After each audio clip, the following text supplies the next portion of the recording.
देवानी बसायचं नाही, तोंड सोडून मिळून द्यायचं नाही. काय देवानं वाईट केलं नाही आणि केलं याच्यापेक्षा काय करावं. रिलॅक्स जगायचं महाराज. फक्त कीर्तनच एवढी जागा राहिली का चांगलं ऐकायला मिळतंय, नाही तर सगळीकडे बोंग्या झालाय. दोन पोरं एकत्र बसले तर प्रेयशीच्या गप्पा आहे, दोन पुरी एकत्र बसले तर पळून जायचा प्लॅन आहे, दोन पुढारी एकत्र बसले तर 14ची हवा 19ला आहे का याचा विचार आहे, दोन बाबा एकत्र बसले तर एकमेकाला नाव ठेवतात, दोन भजनी एकत्र बसले तर एकमेकाला कुटाळा करतात, दोन सर्व्हिसवाले म्हणतात भागत नाही,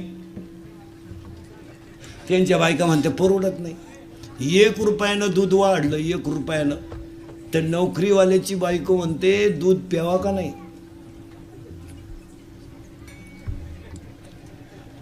4 रविवार सुट्ट्या, 2 शनिवार तो नवरा घरी, 90,000 पेमेंट, 11ला जातो 5ला येतो, 3 वेळा लगविल जातो.